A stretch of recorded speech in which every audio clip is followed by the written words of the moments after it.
Hi, I'm Dan and this is me drawing. In this video, you will see how to create a realistic colour pencil drawing using the amazing medium that is coloured pencil.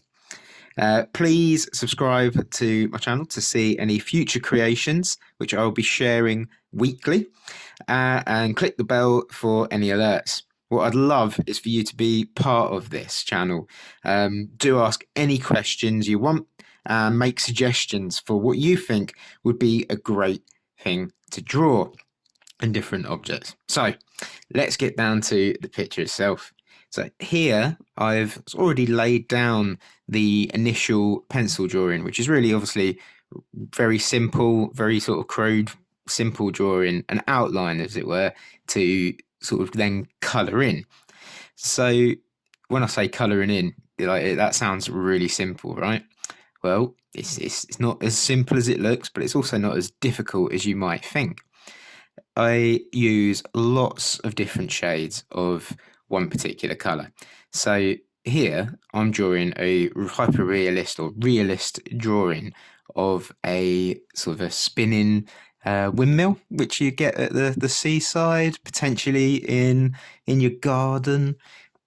You see them around quite a lot. I actually saw this on a trip to the coast, the British coast, to Hunstanton, and found myself drawn to it instantly, sort of inspiring me to pick up one of these and take it home, take lots of pictures, and then get drawing.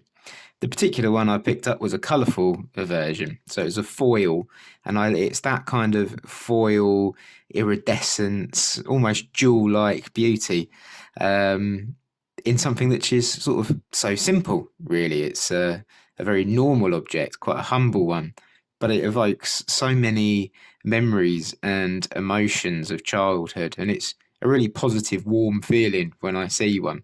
So I thought, that's it. I've got to draw one of those. Got to add that to the collection of coloured pencil drawings. So I'm doing a black collection at the moment. So there's a collection of 8 drawings, all of different kinds of objects: balloon dogs, diamonds, ice lollies, anything that kind of says it's a bit of an emotional response in you as the viewer and me as the artist. To be honest, like, you've got to draw what you want to draw and what you're passionate about drawing, because I mean, this picture, it takes about a week to create. So if you don't like what you're drawing, you're probably not going to do necessarily as much justice as you would like. That being said, you can find joy in drawing all sorts of different things. So there's a bit about the inspiration. So a lot of the inspiration for what I choose to draw is down to some kind of emotional response to a particular object or item. Doesn't necessarily have to be a sort of luxury or an obvious item to draw. So I lay down colour. So I've done that initial drawing. Then I lay a layer of colour over the top of a particular area that I'm concentrating on, which you can see here. Sort of very much define those outlines, those edges with a ruler. Now I do that so that it's really crisp, because a lot of objects have crisp lines, right? They don't fade out. They don't blend into the background. They're rigid. They have a finite edge to them. So that needs to be really crisp for me in order to get that realist kind of look. So having laid down the initial colour, I use exactly the same pencil, so here it's black, to sort of build up the grading, as it were, to get being lighter. And I do that, not only can you do that by just applying another layer of the same pigment, but you can change the pressure with which you apply the pigment through the pencil. And you do that very much by feel and by eye. It gradually builds up, and that way, to be honest, it kind of gives me a template to then go in with the other colors in order to get that grading, in order to get that really three-dimensional kind of, in here it's like a black foily metallic kind of look that I'm going for. It's really hard drawing something in black, for it to be black, because you need to use a lot of grey. And trying to make it black rather than grey means you need to keep layering in those darker tones, but pushing it back almost a bit with the blending of the colour in order to create that three-dimensional sense.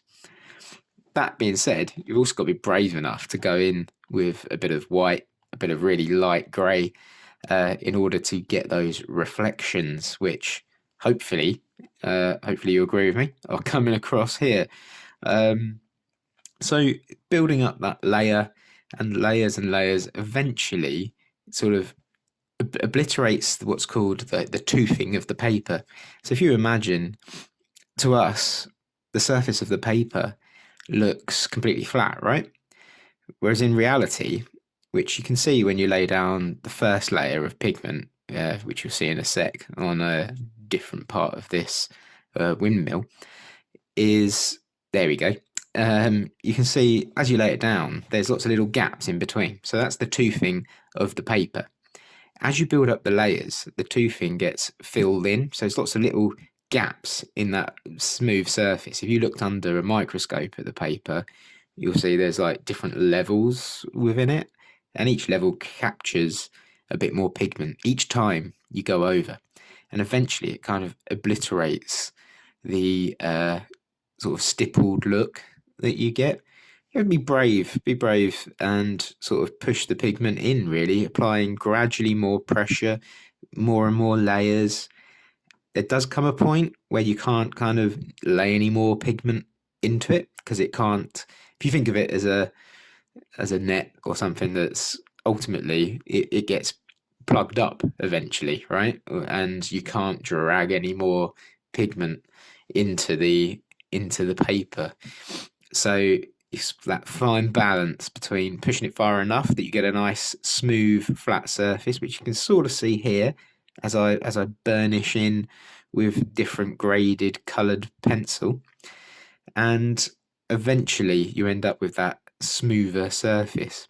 If there's still a bit of toothing at the end, if you still find that you have some gaps, some voids where the paper hasn't sort of retained that pigment from the pencil, you can use a blender. So you can use a blending pencil or a pen, which ultimately is like it's kind of a bit of alcoholic spirit, really. It's like acetone or something like that you'd use for nail varnish removal and things like that. And it kind of dilutes a bit of the pigment and fills in the toothing gap to create that smooth surface. So that's one way of doing it. Or you can burnish in, and by burnishing, I'm talking about applying more pressure to push pigment from the pencil deeper into the paper itself. So you build up all of that, and then you start getting that three-dimensional sort of pop. Hopefully you're seeing that here. I find that I have to, once sort of completing a lighter layer like I am just there, you can see going in, that obviously obliterates a bit of the dark. So you go back in with the black pencil here to build up that texture, and you'll notice that I'm going back over areas of the previous bit of the drawing where that it's next to, and that's in order to push the black edging back in. Where I talked about those crisp lines? Those crisp lines, you need to sort of go back in once you've done the lighter tones in order to really sort of make it pop, give it a bit more of that three-dimensional sense. Now, a bit of a close-up here. One of the big things for me, it's resisting the urge on that home straight when you're nearly finished. It's resisting the urge to rush. Ultimately, if I can hold back, it'll produce a better piece. Often I find myself having a bit more frequent breaks, perhaps, between drawing, so that I feel fresher when I come to it, and not like I'm at the end of a marathon, and rather that I'm at the beginning of the final sprint, as it were. So here, again, lay that first layer in. You can see the toothing. That's that kind of stippled bit with the paper coming through. And again, you can see it gradually being burnished out by the layers, by the gradual increasing pressure in order to get that three-dimensional sort of shiny foil look. Now, when you're using a sort of a variety of colours, I think it might be easier if I'm going to return to this subject matter in the future, because I think it will look great as part of its own collection, really, with a variety of colours, shapes, sizes, and it'll really pop. It's really going to have a sort of an almost jewel-like beauty to it. There's all kinds of different subject matter out there. I mean, we've all got cameras now, so it's awesome. The way I select my subject matter is if I'm walking down the street and I see something that catches my eye, phone's out, take a picture. Even if you don't use that particular picture, it's in the mind, and I've got a file on my phone where I put all of those kind of pictures, and it's just called inspiration. And when I come to set up a new piece or want to do a new drawing, I quite literally flick through that file. I've probably got about 1,000 images in there, and I whittle it down. I pick a few that are inspiring me at that moment, and then out of that few, whittle it down until I've got one, and then commit for a week, 2 weeks to creating a piece like this. Something that I really, really want to emphasize is this looks finished, right? Like it's reaching that point as you see it right now. Here, I'm going in and creating some shadow as though the windmill is laying flat down on a piece of paper. Now, this often gets forgotten about as towards the end of a piece by various different artists, and that's not a problem. But for me, that shadow is what makes it pop. It might seem like the most boring part of the picture, but actually you'll see as we get to the end that this is the stage of the drawing that kind of really elevates everything that's gone before. Without it, I'm happy, it's good, but with it, it makes it just pushes it into that next level for me. It really looks like you could scoop down, pick it up, put it in the wind, and it would go spinning. But that's the real satisfaction. That's the satisfying moment when the image starts to pop. So I start out with a sort of a light grey and gradually build up darker tones, but closer to the original image itself, sort of getting brighter as it phases out towards the edges, much like a shadow. If you observe a shadow, the center nearest the object that is casting the shadow will be darkest, and then it goes out and becomes a bit lighter and lighter. And that's what brings it forth into the eye, makes the image pop, makes it a lot of fun. And, a piece that hopefully brings lots of joy and smiles to the eye. Thanks for listening. Please leave any questions or drawing suggestions in the comments and I'll get back to you. And to not miss out on my future drawings, please subscribe, like, and click the bell. Thanks very much.